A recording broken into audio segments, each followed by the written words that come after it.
Assalamualaikum warahmatullahi wabarakatuh. First of all, thanks to Allah who has given good health to all of us. And hello everyone, how are you today? I hope you all are just fine and very well. Here's our group presentation today.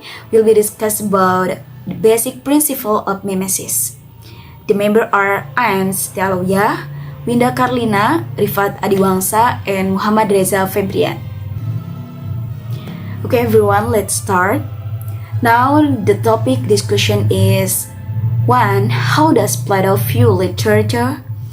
Number 2. Why Plato asserts to establish censorship of fiction? Number 3. The meaning of an erroneous representation. Number 4.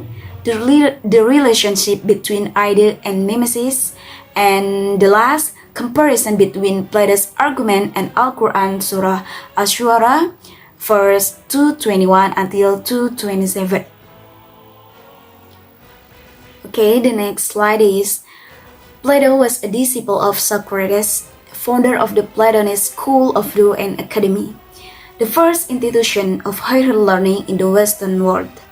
What is a favorite student Aristoteles was Plato's student who studied in academy. Plato studied for distinct things on art and poetry that we are going to take a look in detail. The next is how does Plato view literature? Number 1 is art is mere imitation, and number 2, Plato's theory of forms. Okay, number 1 is art is mere imitation. Plato viewed art of all kinds, or poetry, theater, painting, as inferior copies of the ultimate reality. Art is mere imitation and is therefore deceptive in the Greek thought, and mimesis means making of something. Plato said the mimesis means making a copy of some original. In order to understand mimesis, we have to take a look at Plato's theory of forms. Okay guys, number 2 is Plato's theory of forms. Plato said there is a primary form which is the essential nature behind of every object and every thought. The form alone is real because it is unchanging. Plato divided the entire world into 2 parts. One is physical realm. That one can see in front of us. It comprises worldly objects such as chairs, table, books, pens. And the next is spiritual realm, that which can't be seen. It exists beyond the material world, is the unchanging and the perfect ideal realm of forms and ideas. Okay everyone, that's enough for me, and the next will be explained by Winda Karlina. Hello, my name is Winda Karlina. Here I would like to continue the discussion from this presentation, and for the next topic is why Plato asserts to establish censorship of fiction. Censorship is the subject of several dialogues in the Republic, the major work of Greek philosopher Plato. His stance is perhaps summarized in Book 2 of the Republic by the phrase that literature may be either true or false. True stories and fictions, Plato objects to the fiction as false. In Book 2 of the Republic, Plato expresses his concern on the effect of these fictions on the young person. And shall we just carelessly allow children to have any casual tales which may be devised by casual persons, and to receive into their minds ideas for the most part the very opposite of those which we should wish them to have when they are grown up? We cannot. From the Republic Book 2. So, the thing will be to establish a censorship of the writers of fictions and let the cancers receive any tale of fiction which is good and reject the bad. And we will desire mothers and nurses to tell their children the authorized ones only. Let them fashion the mind with such tales, even more fondly than they mold the body with their hands, but most of those which are now in use must be discarded. Next topic: the meaning of an erroneous representation. Erroneous basically means containing errors, and since most of us are constantly suffering from mistaken notion, the word is often used in front of words such as assumption and idea. It's also used to describe the kind of mistaken information that can lead to erroneous theories, erroneous conclusions, and erroneous decisions. Erroneous means wrong or incorrect, and in representation meaning, it has meaning beliefs, opinions, or methods that are erroneous, are incorrect, or only partly correct. Maybe that's all for me. Thank you. Okay, here I wanna presentation about number 4 is what is the relationship between idea and mimesis or imitation.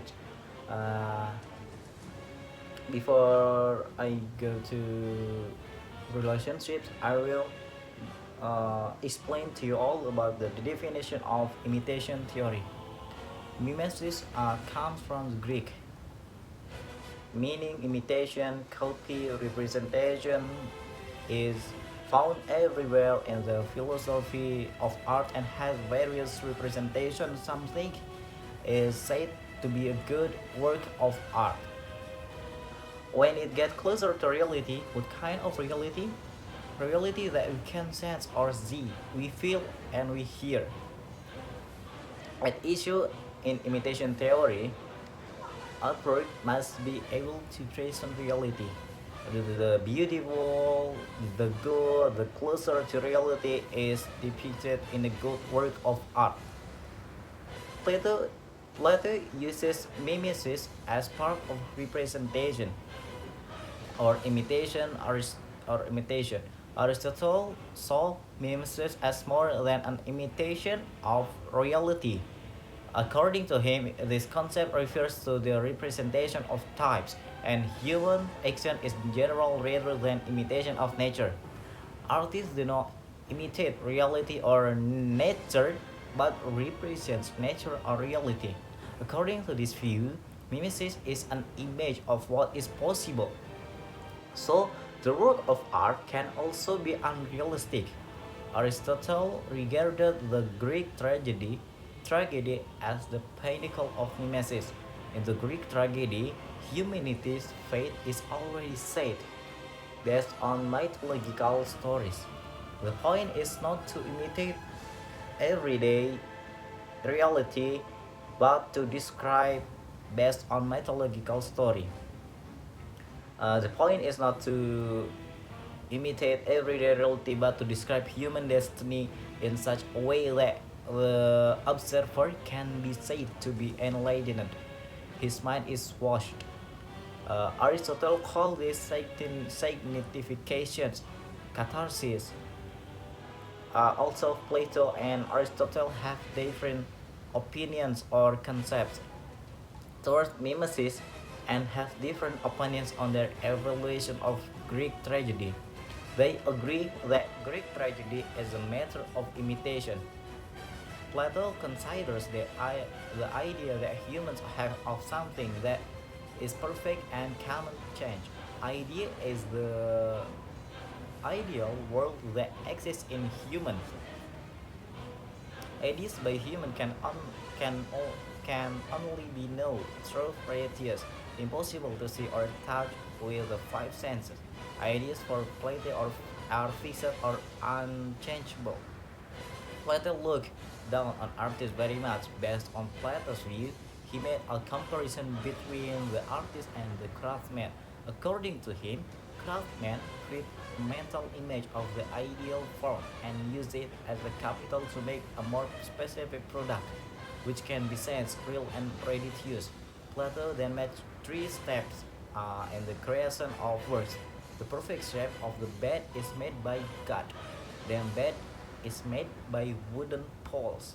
And then the painter copies the cop's image, or the artist or painter or